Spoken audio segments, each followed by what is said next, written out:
welcome back to House on a Hill.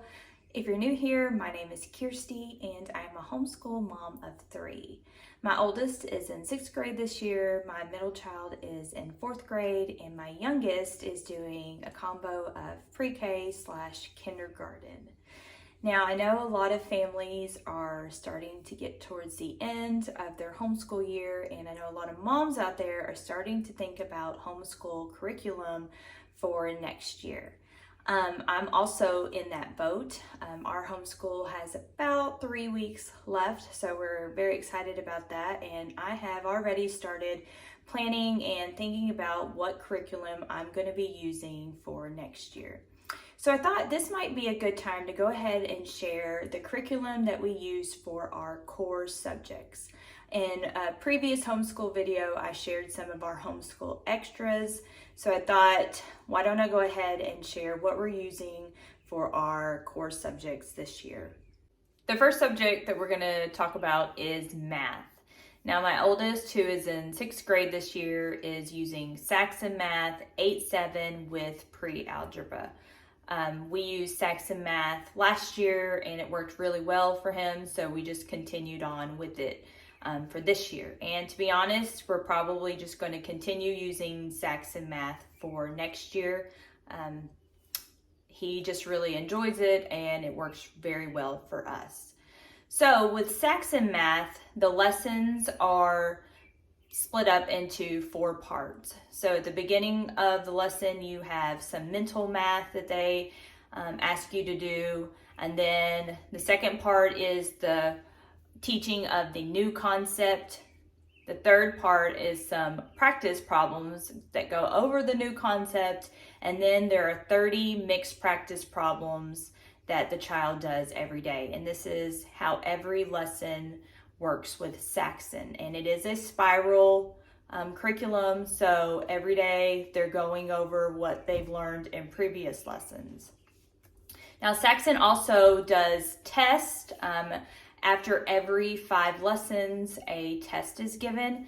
Now, I know for a lot of families, test taking may not be something that they're wanting to do. I know for our oldest, who is actually in public school up until the end of 4th grade, really enjoys test taking. So that is one of the things that we really enjoyed about Saxon, is it does allow him to take tests. He loves that competitiveness with himself. After we take a test, we usually go over any problems that he's missed and correct them. And then if I do notice that he's not getting a new concept, then I will just go back to that lesson and we will continue to review problems until I feel like he's mastered it. So moving on to my middle child for math. He is in 4th grade this year, and we decided to go with The Good and the Beautiful's new Math 4. Now, if you've had a chance to look at The Good and the Beautiful, any other curriculum, you know that it is what it says. It is beautiful. That's one of the reasons why I decided to go with it, as having a child who is very artistic and a visual learner. This suits well for his learning style. We've really enjoyed it.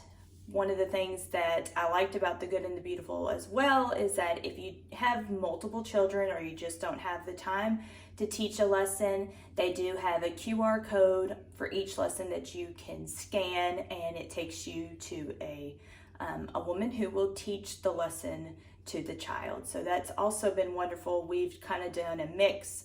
On days where I have the time, I go ahead and teach the lesson to him, and then on other days where I'm busy working with another child, I just go ahead and let him use the QR code and have the lesson taught to him.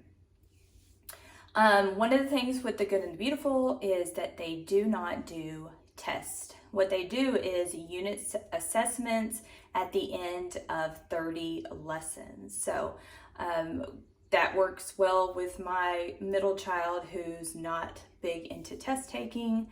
And I found that those have worked just as well as tests from Saxon. I can still see where he's struggling and needs extra help, and I can see where he's already mastered the concepts. Moving on, we're going to talk about language arts.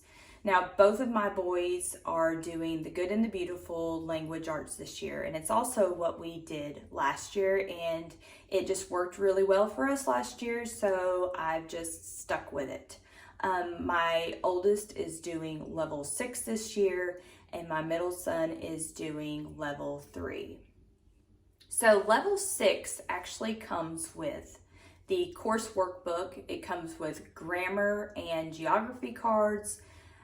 It comes with an answer key for you as the teacher, which is wonderful. It comes with a reader for them. There's going to be, in part of their lessons, they're required to read certain passages. So it comes with the reader book. And then it also comes with a book that they're reading throughout the course curriculum, which is Little Lord Fauntleroy.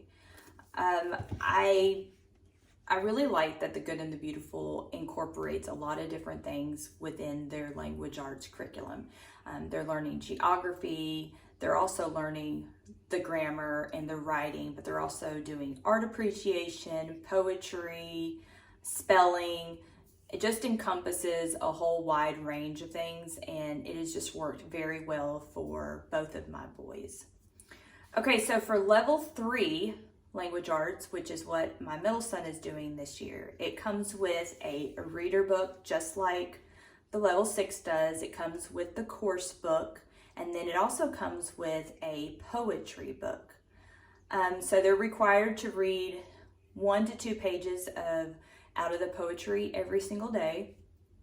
And then on the lesson, it goes over spelling concepts, grammar concepts, sentence diagramming. Then it also includes like looking at a piece of artwork and being able to describe it or draw something.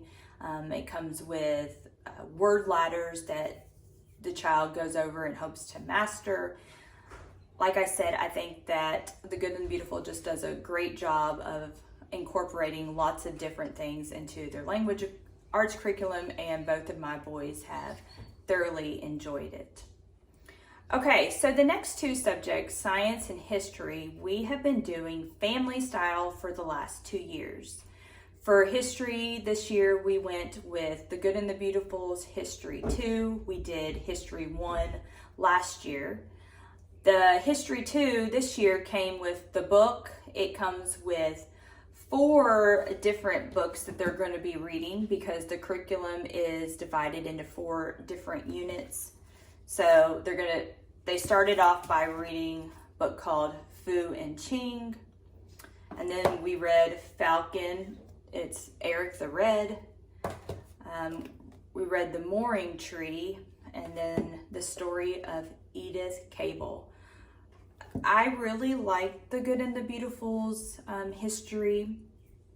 Of course, I do like that it's family style, so it really cuts down on the amount of time that it takes us during the day to complete the subjects.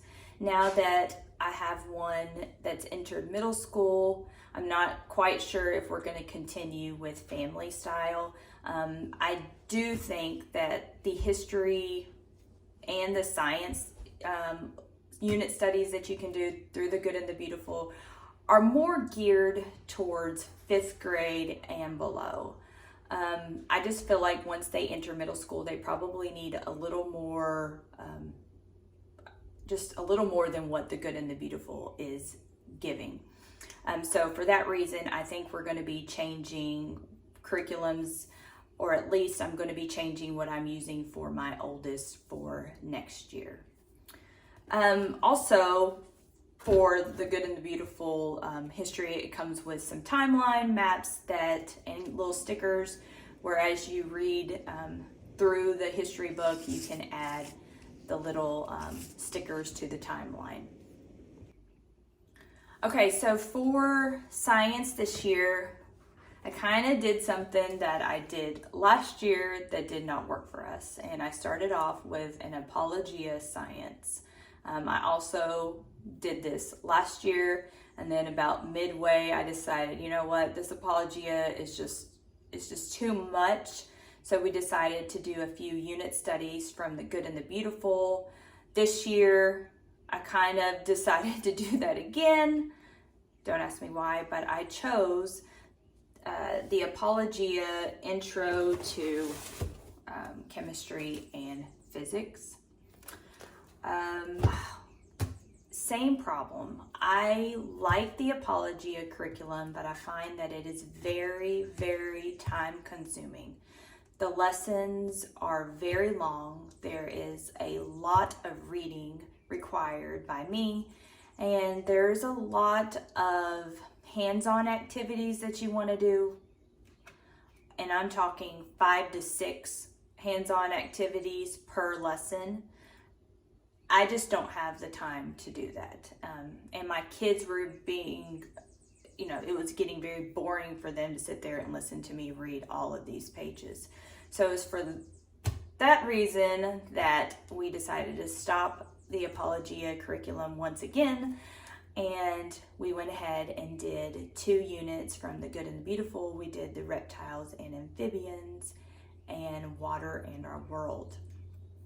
Now, sort of like the history, I feel like the science units for the Good and the Beautiful are great if you have kids that are elementary aged. They are quick and easy, and there's enough information that I feel like it's just great for kids in the younger ages. I think that once kids get towards middle school, they probably need a little more than what the Good and the Beautiful unit studies provide. So, like history, I'm actually going to be doing something completely different for my oldest next year. I haven't quite decided what that's going to be, but I just know that as he gets older, he needs a little more than what the Good and the Beautiful unit studies provide.